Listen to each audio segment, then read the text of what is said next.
Hello everyone, সবাই কেমন আছেন? আশা করি সবাই ভালো আছেন এবং সুস্থ আছেন। আজ আপনাদের সামনে আরেকটি কিউএনএ ভিডিও নিয়ে চলে এসেছি। আপনারা অনেকে অনেক ধরনের কোয়েশ্চেন করেন এবং আমি চেষ্টা করব যে ধীরে ধীরে প্রত্যেকটা কোয়েশ্চেনের অ্যান্সার আপনাদেরকে দেওয়ার জন্য। সো আজকে আমি আপনাদের জন্য 3টা কোয়েশ্চেনের অ্যান্সার দিব। সো কোয়েশ্চেন 3টা আমি আমার কমেন্ট সেকশন থেকেই পেয়েছি মেইনলি। সো কোয়েশ্চেন 3টা হচ্ছে যে সফটওয়্যার ইঞ্জিনিয়ার এবং ওয়েব ডেভেলপারদের মধ্যে ডিফারেন্স কি। অনেকে যারা আমার ভিডিও দেখেন তার মধ্যে অনেকে সফটওয়্যার ইঞ্জিনিয়ার না, অনেকে স্টুডেন্ট, অনেকে কলেজের স্টুডেন্ট এবং অনেকে স্কুলের স্টুডেন্ট এমনও আছেন। সো সবাই আসলে এই টার্মগুলোর সাথে খুব বেশি ফ্যামিলিয়ার না, বা অনেকে নাম শুনেছে বাট ডিটেলসে জানে না। সো এই জন্য অনেকে অনেক ধরনের কোয়েশ্চেন করে। আমি আসলে আপনাদেরকে অল কাইন্ডস অফ কোয়েশ্চেনের প্রতি ওয়েলকাম জানাচ্ছি। সো যে কোনো ধরনের কোয়েশ্চেন আপনারা আমাকে করতে পারেন এবং আমি আমার নলেজ অনুযায়ী আপনাদের সেগুলোকে অ্যান্সার দেওয়ার চেষ্টা করব। সফটওয়্যার ইঞ্জিনিয়ার এবং ওয়েব ডেভেলপারদের মধ্যে ডিফারেন্স কি? আসলে এই দুইটা টার্ম তো অনেকে ইন্টারচেঞ্জেবলি ইউজ করে, তাই না? তাহলে এই দুইটা আমি কখন ইউজ করব, এবং আমি যে নিজেকে সফটওয়্যার ইঞ্জিনিয়ার বলি বা কেউ যদি নিজেকে ওয়েব ডেভেলপার বলে, এইটার আসলে গুরুত্ব কতটুকু এবং এটা কি কোনো ভুল আছে কিনা? সো এটা একটা কোয়েশ্চেন। সেকেন্ড একটা কোয়েশ্চেন হচ্ছে যে কেউ যদি তার ফার্স্ট জবে ল্যান্ড করতে চায়, তাহলে অনেকের কনসার্ন হচ্ছে যে সে প্রথম চাকরিটা আসলে কিভাবে পাবে। মানে অনেকের ক্ষেত্রে দেখা যায় যে প্রথম জব পাওয়াটা একটা ডিফিকাল্ট ব্যাপার হয়ে যায়। সো তাদের জন্য প্রথম জব ম্যানেজ করার ওয়েটা কী হতে পারে এবং কোন ধরনের সোর্সের মাধ্যমে তারা জবে ল্যান্ড করতে পারে।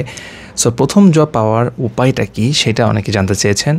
এবং তৃতীয় একটা কোয়েশ্চেনের অ্যান্সার আজকে দিব, সেটা হচ্ছে যে অনেকে জানতে চাচ্ছে যে আমাদের সফটওয়্যার ইঞ্জিনিয়ারিং ফিল্ডে বা as a software engineer operate করতে হলে আপনাকে ইংলিশ জানতে হবে কি না, বা আপনার ইংরেজির দক্ষতা কতটুকু থাকতে হবে। আপনার কি ডে টু ডে লাইফে ইংরেজির দক্ষতা খুব বেশি থাকা লাগবে? এইটা অনেকের কাছে একটা কোয়েশ্চেন আমি দেখলাম। সো আসলে এই 3টা কোয়েশ্চেনের অ্যান্সারই আমি আজকে সংক্ষিপ্তভাবে দেওয়ার চেষ্টা করব। সো আশা করি যে অবশ্যই পুরো ভিডিওটা আপনারা না টেনে দেখবেন।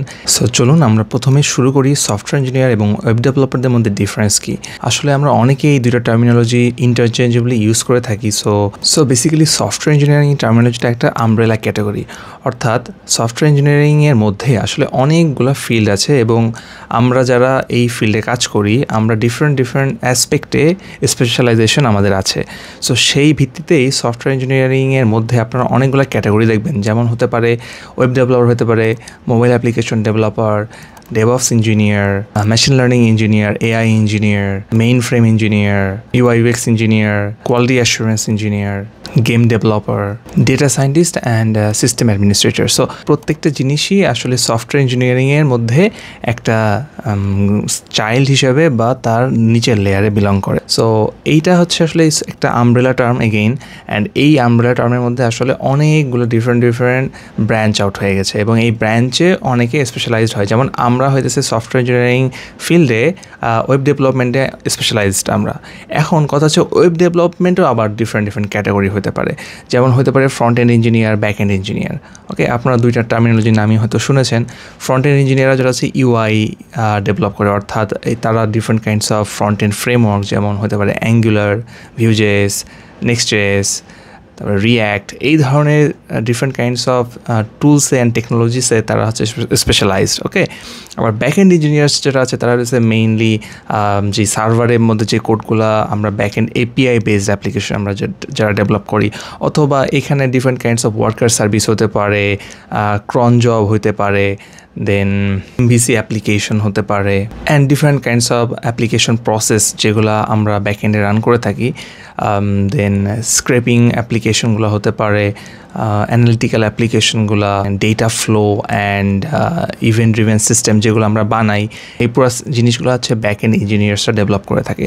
সো এই হচ্ছে ডিফারেন্ট কাইন্ডস অফ ফিল্ডে আমরা স্পেশালাইজেশন নিয়ে থাকি এবং সেভাবে আমরা নিজেদেরকে একটা ডেজিগনেশন দিয়ে থাকি। সেটা হচ্ছে আমরা অনেকে বলি web developer, software engineer. And web developer পার্টটা হচ্ছে যে এই যে সফটওয়্যার ইঞ্জিনিয়ার আমব্রেলা একটা টার্ম বললাম না, এবং এটার মধ্যে অনেকগুলো ফিল্ড আছে, তার মধ্যে একটা স্পেসিফিক পার্ট হচ্ছে ওয়েব ডেভেলপার, অর্থাৎ আপনারা যারা শুধুমাত্র ওয়েব বেসড অ্যাপ্লিকেশনের জন্য কাজ করেন, অর্থাৎ আপনারা হয়তো ডেস্কটপ অ্যাপ্লিকেশন বা মোবাইল অ্যাপ্লিকেশন বা গেম এই ধরনের জিনিস বানাবেন না কখনোই, শুধুমাত্র আপনাদের স্পেশালাইজেশন হবে ওয়েব বেসড অ্যাপ্লিকেশনের প্রতি, তারা নিজেদেরকে ওয়েব ডেভেলপার বলে থাকবেন। সো এই জিনিসটা আসলে খুব বেশি ম্যাটার করে না, কারণ আপনি একটা ওয়েব ডেভেলপার যদি হয়েও থাকেন, আপনি নিজেকে একটা সফটওয়্যার ইঞ্জিনিয়ার হিসেবে বলতে পারবেন, এটা কোনো সমস্যা আসলে নাই, কারণ যেহেতু ওইটা অ্যাকচুয়ালি সফটওয়্যার ইঞ্জিনিয়ার ক্যাটাগরির মধ্যেই পড়ে। সো হোপফুলি আপনারা আইডিয়াটা বুঝতে পেরেছেন, এইটা আসলে তেমন কন্ট্রোভার্সিয়াল কিছুই না। হোপফুলি আপনার আইডিয়াটা পেয়েছেন। আরও যদি কোনো কোয়েশ্চেন থাকে এই ব্যাপারে, তাহলে আমি আপনাদেরকে একটা লিঙ্ক দিয়ে দিব ডিসক্রিপশন বক্সে, আপনি ডিসক্রিপশন বক্সে নিচে দেখতে পারেন আরও ডিটেলস এটার ব্যাপারে, এবং ফার্দার কোনো কোয়েশ্চেন থাকলে আপনি অবশ্যই আপনার কমেন্ট ডাউন করতে পারেন। সো এখন আমরা নেক্সট আরেকটা টপিক সেটা হচ্ছে যে আপনি যদি আপনার ফার্স্ট জবে ল্যান্ড করতে চান, তাহলে আপনি কোন ধরনের পন্থা অবলম্বন করবেন। সো অনেকের ক্ষেত্রে এটা একটা প্রবলেম হয়ে দাঁড়ায়, কারণ আমরা যখন স্টুডেন্ট লাইফে থাকি সেই ক্ষেত্রে আমরা আসলে বুঝি না যে আমি আমার প্রথম জবে ল্যান্ড করার জন্য কী ধরনের প্রসেস অ্যাপ্লাই করতে পারি। সো আপনারা যদি আমার এই ভিডিওটা, যেটা এখানে আপনারা লিঙ্ক দেখতে পাবেন, এই ভিডিওটা আপনারা নোটিস করেন, আমি এখানে আমাদের স্টুডেন্ট লাইফে আসলে কোন ধরনের গাইডলাইন ফলো করা উচিত সেই গাইডলাইন নিয়ে একটা ভিডিও বানিয়েছিলাম। সো ওইখানে আমি, আপনারা যদি ভিডিওটা দেখে থাকেন, আপনারা নোটিস করবেন যে আমি খুবই গুরুত্ব আরোপ করেছি একটা ব্যাপারে, সেটা হচ্ছে নেটওয়ার্কিং, ঠিক আছে, এবং কমিউনিটি বিল্ড আপ। সো এইটার কেন বেশি গুরুত্ব দিয়েছিলাম তাহলে অবশ্যই এখন বুঝতে পারছেন, তাই না? কারণ আপনারা যদি প্রথম জবে ল্যান্ড করতে চান, তাহলে আপনাদের একটা কমিউনিটি বিল্ড আপ বা একটা নেটওয়ার্কিং থাকাটা খুবই দরকারি। কারণ আপনি যে প্রথম জবে অ্যাপ্লাই করবেন সেটার জন্য কিন্তু আপনার একটা রেফারেন্সটা খুবই দরকার আমাদের দেশে, তাই না? কারণ আপনি হয়তো আপনার স্কিলের মাধ্যমে অবশ্যই আপনাকে কেউ রিক্রুট করতেই পারি, কিন্তু যদি আপনার একটা রেফারেন্স থাকে বা একটা নেটওয়ার্ক থাকে বা একটা অ্যালামনাই অ্যাসোসিয়েশনের সাথে আপনার কানেকশন থাকে, আপনি সহজে কিন্তু আপনার ফার্স্ট সিভিটা তাদের কাছে ড্রপ করতে পারবেন, এবং সেটার মাধ্যমে আপনার প্রথম ইন্টারভিউটা অ্যাটলিস্ট প্লেসমেন্ট হবে। আপনার প্রথম জব প্লেসমেন্টটা না হোক, আপনি প্রথম ইন্টারভিউ দেওয়ার এক্সপিরিয়েন্সটা আপনি কিন্তু নিতে পারবেন এটার মাধ্যমে। আপনার চাকরি না হওয়াটা আসলে হয়তো প্রথম ইন্টারভিউতে খুবই স্বাভাবিক, কারণ আপনার কোনো এক্সপিরিয়েন্স নাই, আপনি খুবই নার্ভাস থাকবেন, আর অ্যাটলিস্ট আপনার ওই প্রথম মার্কেটে ইন্টারভিউ এক্সপিরিয়েন্সটা অনেক বেশি সিগনিফিক্যান্ট, কারণ এটা আপনাকে এক্সট্রা একটা কনফিডেন্সও দিবে। এবং এইভাবে যদি আপনার নেটওয়ার্কিং ভালোভাবে আপনি গড়ে তুলতে পারেন আপনার ইউনিভার্সিটি লাইফেই, সেক্ষেত্রে আপনি কিন্তু ফার্দার ওয়ান আফটার অ্যানাদার একটা ডিফারেন্ট কোম্পানিতে আপনি সিভি ড্রপের ব্যবস্থা করতে পারবেন, এবং অ্যাটলিস্ট চাকরি না হোক ইন্টারভিউ দেওয়ার ব্যবস্থা তারা কিন্তু করে দিতে পারে। সো এই জন্যই কিন্তু নেটওয়ার্কিংয়ের গুরুত্ব খুবই বেশি। এখন নেটওয়ার্কিং ছাড়াও আরও দুইটা খুবই গুরুত্বপূর্ণ জিনিস আছে, সেটা আপনাদের সবসময় আসলে চোখ কান খোলা রাখতে হবে বেসিক্যালি। ফার্স্ট হচ্ছে, আপনারা যারা ইউনিভার্সিটিতে পড়েন, আই নো আমার অডিয়েন্সের অনেকেই হচ্ছে ইউনিভার্সিটির স্টুডেন্ট না, তারা অনেকে হচ্ছে স্কিল প্রফেশন থেকেই হয়তো আমার ভিডিওটা দেখেন। সো এখানে ইউনিভার্সিটি থেকে পড়লে আপনারা নোটিস করে থাকবেন যে প্রত্যেক বছর অথবা বছরে 2 বার প্রত্যেক ইউনিভার্সিটিতে কিন্তু একটা টেকনোলজি জব ফেয়ার হয়, তাই না? এক ধরনের জব ফেয়ার কিন্তু ইউনিভার্সিটি ডিফারেন্ট ফোরামস বা ক্লাবস অর্গানাইজ করে।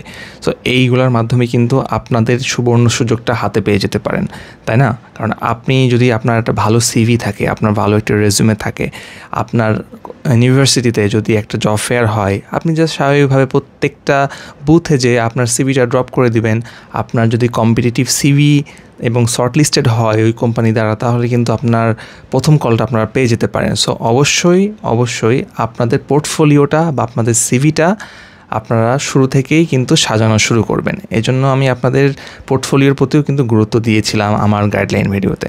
সো থার্ড সেটা হচ্ছে যে আপনার ডিফারেন্ট যে কোম্পানিগুলো আছে তাদের ক্যারিয়ার পেজে, ওকে, আমাদের দেশে যতগুলো টেকনোলজি কোম্পানি আছে বা আইটি ফার্ম আছে, তাদের ক্যারিয়ার পেজে আপনারা সহজেই যেতে পারবেন। জাস্ট কোম্পানির নাম টেকনোলজি কোম্পানি ইন বাংলাদেশ লিখে সার্চ করলে কিন্তু অনেক কোম্পানি আসে, এবং আপনি যদি কোরাতায় অথবা গুগলে সার্চ করেন, বাংলাদেশের অনেক টেকনোলজি কোম্পানির ওয়েবসাইটগুলো ওরা দিয়ে দেবে। ওইখান থেকে আপনি ক্যারিয়ার পেজে যেয়ে সেখান থেকে ইজিলি অ্যাভেলেবেল জবগুলোতে আপনারা অ্যাপ্লাই করতে পারবেন। এছাড়া আরেকটা ওয়ে আছে যে ইন্টার্নশিপের জন্য অ্যাপ্লাই করা। সো আপনি ওদের ক্যারিয়ারের ইমেইলটাতে আপনার সিভিটা ড্রপ করে জাস্ট একটা মেইল লিখে দিতে পারেন যে আপনি ইন্টার্নশিপের জন্য অপরচুনিটি খুঁজছেন, এবং সেই অপরচুনিটি আপনার প্রথম চাকরি বা আপনার প্রথম পার্মানেন্ট চাকরির জন্য আপনার দ্বার উন্মোচন করে দিতে পারে। সো অবশ্যই আপনি ইন্টার্নশিপের মাধ্যমেও আপনার প্রথম জবটা ল্যান্ড করতে পারেন। সো আমাদের যে কোম্পানিতে আমি বর্তমানে এখন চাকরি করি, ব্র্যাক আইটিতে, এইখানে ফার্স্ট হায়ারিংগুলো মোস্টলি আমি দেখেছি হচ্ছে ইন্টার্নশিপের মাধ্যমে। অর্থাৎ আপনি প্রথম কোম্পানিতে জয়েন করে 3 মান্থসের মতো এখানে সার্ভ করেন as an intern, and internship শেষে যদি আপনার পারফরমেন্স খুবই ভালো হয় তাহলে কিন্তু আপনাকে ওরা পার্মানেন্ট পজিশন দিয়ে থাকে। সো অবশ্যই ইন্টার্নশিপের জন্য কিন্তু আমি গুরুত্ব দিয়ে থাকি। আপনার ইন্টার্নশিপ করলে কি হয়, আপনার ভালো একটা এক্সপিরিয়েন্স হয়, হাতে কলমে শিখতে পারেন, এবং সেক্ষেত্রে যদি আপনার জব কনফার্মটা নাও হয়ে থাকে, অনেকে কিন্তু ইন্টার্নসদেরকে অ্যাজ এ ফার্স্ট ক্যান্ডিডেট হিসেবে প্রেফার করে in case of in terms of interview. So এইটা একটা ভালো কেস হইতে পারে। সো তাহলে কি হলো, আপনার কোম্পানি প্লেসমেন্ট কীভাবে হতে পারে, ইন্টার্নশিপের মাধ্যমে হতে পারে, আপনার ইউনিভার্সিটি যেই ধরনের জব ফেয়ার হয় সেটার মাধ্যমে হতে পারে, and third and most important যেটা ইজি টু অ্যাচিভ, সেটা হচ্ছে আপনার একটা ভালো নেটওয়ার্ক বিল্ড আপ করা from the ground up. So আপনার ইউনিভার্সিটি অ্যালামনাই অ্যাসোসিয়েশন বা লিঙ্কডিনের সব জায়গা থেকে একটা ভালো কমিউনিটি বিল্ড আপ করবেন শুরু থেকে। এইটা আমি সবাইকে প্রায়োরিটাইজ করার জন্য বলবো। তো থার্ড যে টপিকটা সেটা হচ্ছে যে আমাদের এই প্রফেশনাল লাইফে আর কি ইংলিশ ল্যাঙ্গুয়েজের গুরুত্ব বা ইংরেজি শেখার গুরুত্ব কতটুকু, এবং আমরা যে ডে টু ডে লাইফে কমিউনিকেট করি সেখানে ইংরেজির কতটা সিগনিফিকেন্স আছে। এই কোয়েশ্চেনটা অনেকে করে থাকেন এবং করেছেন অলরেডি আমাকে। সো এটা আসলে ম্যাটার করে ইন এ সেন্স যে আপনি যদি বেসিক প্রোগ্রামার হয়ে থাকেন বা ওয়েব ডেভেলপার বা সফটওয়্যার ইঞ্জিনিয়ার হয়ে থাকেন, সেই ক্ষেত্রে আপনি যদি দেশি কোম্পানিগুলো, অর্থাৎ যেই কোম্পানিতে আপনার বিদেশি ক্লায়েন্টের সাথে আপনার হয়তো কাজ করা লাগবে না, অর্থাৎ আপনার টিমে যে প্রজেক্টে আপনি কাজ করছেন ওই প্রজেক্ট যদি বিদেশি ক্লায়েন্টের প্রজেক্ট না হয়, ওকে, সেই ক্ষেত্রে দেখা যেতে পারে যে আপনার হয়তো ইংরেজিতে কমিউনিকেট করার খুব একটা প্রয়োজন হবে না। আপনার যে ইন্টারভিউটা হবে সেই ইন্টারভিউটা হয়তো বাংলাতেই হবে, এবং আপনার প্রতিদিন ডে টু ডে লাইফ কমিউনিকেশনে তেমন হয়তো ইংরেজি বলা লাগবেই না। কিন্তু যদি আপনি কোনো একটা মাল্টিন্যাশনাল কোম্পানিতে অথবা আপনি একটা বিদেশি অফশোর কোম্পানি, যেটা হচ্ছে বিদেশি অরিজিনেটেড কোম্পানি, সেইখানে চাকরি করেন, সেই ক্ষেত্রে কিন্তু আপনার ইংরেজি জানাটা অনেক বেশি গুরুত্বপূর্ণ।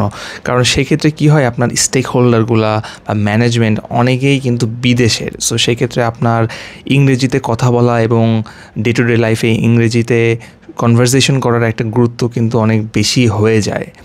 যেমন আমি যদি এক্সাম্পল হিসেবে বলি, আমি যে কোম্পানিতে আগে ছিলাম সেলিসে, ওইখানে কিন্তু আমাদের ইংরেজিতে কনভারসেশন প্রতিদিনই করা লাগতো। কারণ আমাদের যে টিমে আমরা কাজ করতাম সেই টিমে at least 3 to 4 persons they were European person, okay? So তাদের জন্য কিন্তু আমাদের ইংরেজিতে রেগুলার কমিউনিকেট করা লাগতো। ইনফ্যাক্ট আমাদের প্রোডাক্ট প্ল্যানিং মিটিংগুলা অ্যান্ড গো টু মার্কেট মিটিংগুলা, যে different kinds of discussion and planning everything, এইগুলো কিন্তু ইংরেজিতে মিটিংগুলা অপারেট করা লাগতো, এবং সেখানে আমাদের একটা রোল প্লে করা লাগতো। ফর এক্সাম্পল আমাদের findings and discussion and blocker and everything. কিন্তু আপনি যদি বাংলাদেশি একটা কোম্পানিতে চাকরি করেন বা যাদের আসলে বিদেশি ক্লায়েন্ট হ্যান্ডেল করার খুব বেশি দরকার হয় না, আর আপনি হয়তো এমন একটা রোলে আছেন যেই রোলের জন্য আসলে ক্লায়েন্টের সাথে কমিউনিকেশন করার দরকার হয় না, অর্থাৎ আপনি যদি একটা জুনিয়র সফটওয়্যার ইঞ্জিনিয়ার হন, সেক্ষেত্রে কিন্তু আপনাকে হয়তো খুব একটা বেশি ক্লায়েন্টের সাথে কমিউনিকেট করা লাগবে না, বা তেমন একটা স্টেক হোল্ডারের সাথে কমিউনিকেট করা লাগবে না। সেক্ষেত্রে কিন্তু আপনার ইংরেজিতে দক্ষতা খুব বেশি থাকার দরকার নাই, ওকে? সো কিন্তু আমি সবাইকে সাজেস্ট করব যে ইংরেজি শেখাটা খুবই গুরুত্বপূর্ণ 2025 সালে এসে, কারণ আপনার কিন্তু এখন গ্লোবালাইজেশনের যুগ, তাই না? সো আপনি আজীবন যে দেশি কোম্পানিতে চাকরি করবেন বা দেশেও থাকবেন তার কিন্তু কোনো নিশ্চয়তা নাই। আপনি হয়তো দেশের বাইরে চলে যেতে পারেন একটা সময়। সো আসলে ইংরেজির প্রতি গুরুত্ব দেওয়া খুবই জরুরি, এবং ফোকাস থাকা খুবই জরুরি। আপনারা সুযোগ পেলে অবশ্যই ইংরেজি চর্চা করবেন এবং ইংলিশ শিখবেন, কারণ আমরা যে কোডগুলো লিখি আর কি, এই কোডের কোডের কিন্তু অনেক সময় ডকুমেন্টেশন লেখা লাগে, ডকুমেন্টেশন পড়া লাগে, অনেক কিছুতে অনেক ধরনের আমাদের পেপার ওয়ার্ক করা লাগে, বেসিক্যালি অনেক কোডের ডকুমেন্টস করা লাগে। এই ধরনের কিন্তু সব ইংলিশেই আপনাকে করতে হবে, মেনটেন করতে হবে। অ্যান্ড বিদেশি ক্লায়েন্টের সাথে কমিউনিকেশন করার জন্য তো ইংরেজি বাধ্যতামূলক আর কি। হয়তো ইউরোপের অনেক ক্লায়েন্টস হয়তো ইংরেজি অত ভালো পারে না, তারা জার্মানের ক্লায়েন্টরা জার্মানিতে কথা বলে, কিন্তু আপনার সাথে কিন্তু ওরা ইংরেজিতেই কথা বলবে, কারণ আপনি যদি জার্মান না জানেন আর কি। সো এই আর কি, গুরুত্বপূর্ণ অবশ্যই আছে এবং আমি সাজেস্ট করব সবাই যাতে ইংরেজিতে ফোকাস করেন। যদি এই ভিডিওটা ভালো লেগে থাকে অবশ্যই একটি কমেন্ট করে যাবেন এবং আপনার ফ্রেন্ডসদের সাথে শেয়ার করবেন এবং অবশ্যই একটা লাইক দিবেন। অ্যান্ড খুব বেশি ভালো লাগলে চ্যানেলটা সাবস্ক্রাইব করেও দিয়েন। And it will help me a lot and it will motivate me to make more videos like this. So okay, সবাই ভালো থাকবেন এবং সুস্থ থাকবেন। নেক্সট ভিডিওতে আবার দেখা হবে। Up until then, tata, bye by.